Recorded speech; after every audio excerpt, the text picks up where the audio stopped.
श्री स्वामी समर्थ. जय जय स्वामी समर्थ. स्वामींचं नाव घेऊन मी आजच्या ह्या नवीन व्हिडिओला सुरुवात करते. पितृपक्षातील 15 दिवस हिंदू धर्मात खूप महत्त्वाचे मानले जातात. या काळात आपले पूर्वज पितृलोकातून पृथ्वीवर येतात असे मानले जाते. पितृपक्षात पितर आणि पूर्वजांच्या आत्म्याच्या शांती व तृप्तीसाठी श्राद्ध, पिंडदान व तर्पण असे धार्मिक विधी केले जातात. आणि या पितृपक्षात अतिशय सुवर्ण योग जुळून आलेला आहे. या पितृपक्षात गुरुपुष्यामृत योग हा तयार होत आहे. ज्योतिषशास्त्रात सर्व 27 नक्षत्रापैकी पुष्य नक्षत्र हे उत्कृष्ट मानले जाते, कारण ते सर्व वाईट आणि संकटाचा नाश करणारे आहे. गुरुपुष्य योगाला गुरुपुष्य नक्षत्र योग, गुरुपुष्य अमृत योग किंवा गुरुपुष्यामृत योग असेही संबोधले जाते. या शुभ योगात विवाह वगळता कोणतेही कामं सुरू करण्यासाठी पुष्य नक्षत्र हे सर्वोत्तम ठरते. मान्यतानुसार अभिजित मुहूर्त हा नारायणाच्या सुदर्शन चक्रा इतका शक्तिशाली आहे. जेव्हा गुरुवारी पुष्य नक्षत्र तयार होतं तेव्हा त्याला गुरुपुष्यामृत योग म्हणतात. यावर्षी हा योग 26 सप्टेंबरला तयार होणार आहे. या दिवशी गुरुपुष्यामृत योग सकाळी 11:34 सुरू होईल तर संध्याकाळी 6:12 असेल. हे नक्षत्र इतकं शुभ आहे की ह्याची पूजा देवताही करतात. गुरुग्रह हा पुष्य नक्षत्राचा अधिपती आहे. देवगुरु बृहस्पती पद, प्रतिष्ठा आणि शुभतेचे कारक ग्रह आहे. जेव्हा हे नक्षत्र गुरुवारी येतं तेव्हा गुरुपुष्यामृत योग तयार होतो.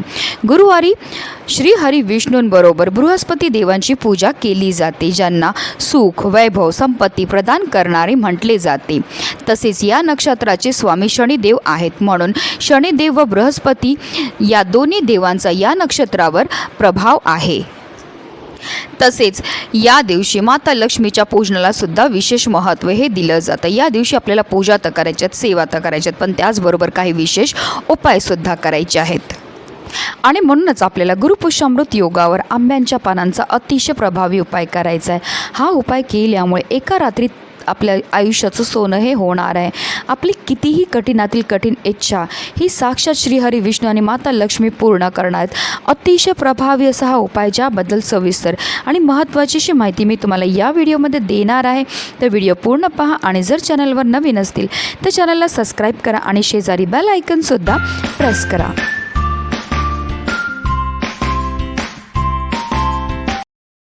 गुरुपुष्यामृत योगाच्या दिवशी सकाळी आपल्याला ब्रह्ममुहूर्तात उठून स्नान करायचे. स्नान केल्यानंतर आपल्याला स्वच्छ वस्त्र हे परिधान करायचे. जर तुम्हाला शक्य झाले तर आवर्जून या दिवशी तुम्हाला पिवळ्या रंगाचे वस्त्र हे परिधान करायचे आहेत.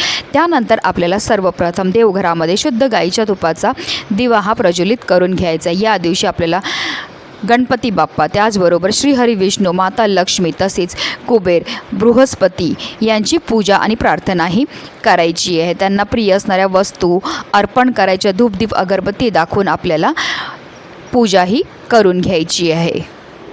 या दिवशी आपल्याला आवर्जून श्रीहरी विष्णूंना पिवळी फुलं, पिवळी फळं तसेच चंदन लावून घ्यायचं आहे. आणि सर्वात प्रिय असणारी त्यांना तुळस जी आहे ती आपल्या मनातली इच्छा बोलून आपल्याला श्रीहरी विष्णूंच्या चरणावर अर्पण करायचे. तुम्हाला जेवढं जास्त ओम नमो भगवते वासुदेवाय या मंत्राचा जप करता येईल तेवढा करायचा आहे. तसेच या दिवशी तुम्हाला विष्णू चालीसाचं, कनकधारा स्तोत्राचं, त्याचबरोबर विष्णू सहस्त्रनामाचं पठणसुद्धा करायचं आहे. तसेच तुम्हाला या दिवशी गुरुमंत्र आणि आपल्या इष्टदेवाचं नामस्मरणसुद्धा करायचं आहे. हिंदू धर्मात फक्त पिंपळ, आंबा, खराब, गुलाल आणि पाकड यांच्या पानांनाच शुभ आणि पवित्र पंचपल्लव म्हणतात. ज्योतिषशास्त्रात आंब्याच्या झाडाला मंगळाचं कारक असे वर्णन केले आहे. हा मेष राशीचा वृक्ष मानला जातो, त्यामुळे शुभ कार्यात त्याची पाने वापरणे शुभ मानले जाते. त्याशिवाय पूजा पूर्ण होत नाही. तसेच पूजेच्या वेळेस मंत्रोच्चार करताना आंब्याच्या पानांनीच आचमन क्रियाही केली जाते. आंब्याचे पान शुभतेचे प्रतीक मानले जाते.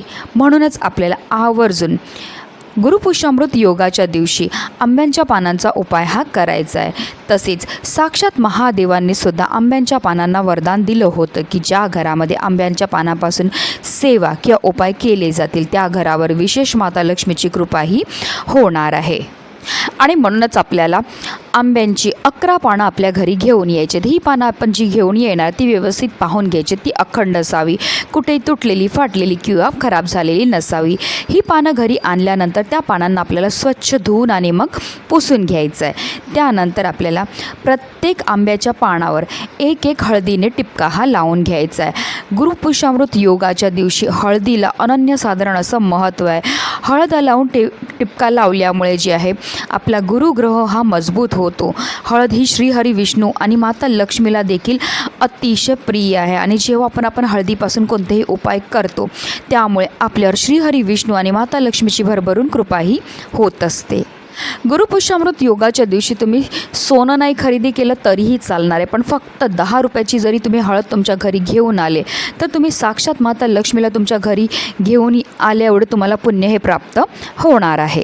आता ह्या 11 आंब्यांच्या पानापासून आपल्याला एक तोरण हे तयार करून घ्यायचं आहे. सर्वप्रथम आपल्याला आपला मुख्य प्रवेशद्वार स्वच्छ पुसून घ्यायचं आहे. त्या मुख्य प्रवेशद्वारावर सुद्धा आपल्याला कुंकवाने एक स्वास्तिक हे काढून घ्यायचं. त्याचबरोबर गुरुवार आहे म्हणून आवर्जून आपण प्रत्येक जे हळदीचं लेपन हे करणार आहे. तर हे छोटे छोटे उपाय तर आपल्याला सकाळीच करायचे आहेत. आणि त्यानंतर आपल्याला आपल्या मुख्य प्रवेशद्वारावर आंब्यांच्या पानांचं तोरण हे लावायचं आहे. घराच्या मुख्य प्रवेशद्वारावर आंब्याच्या पानांचं तोरण लावल्यास कोणतीही नकारात्मक ऊर्जा आत प्रवेश करू शकत नाही. प्रत्येक व्यक्तीने घरात प्रवेश केल्याने त्याच्यासोबत केवळ सकारात्मक ऊर्जाच प्रवेश करते.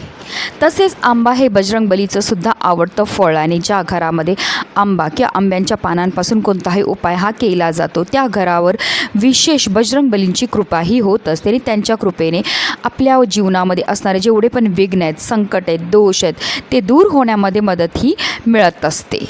त्याचबरोबर आंब्यांच्या पानांना साक्षात महादेवांनी वरदान दिले की ज्या घरामध्ये आंब्यांच्या पानांपासून कोणतेही सेवा किंवा उपाय हे केले जातील त्या घरामध्ये अखंड लक्ष्मी वास ही करणार आहे. म्हणूनच प्रत्येकाने गुरुपुष्यामृत योगाच्या दिवशी आवर्जून आंब्यांच्या पानांचा हा प्रभावी उपाय करायचा आहे. हा उपाय केल्यामुळे आपलं एका रात्रीतून आयुष्याचं सोनं तर होणारच आहे, पण आपली कठीणातील कठीण इच्छाही पूर्ण होणार आहे. म्हणूनच व्हिडिओ जास्तीत जास्त लोकांपर्यंत शेअर करा जेणेकरून प्रत्येकाच्या आयुष्याचं कल्याण हो हीच मनामध्ये इच्छा. श्री स्वामी समर्थ. जय जय स्वामी समर्थ.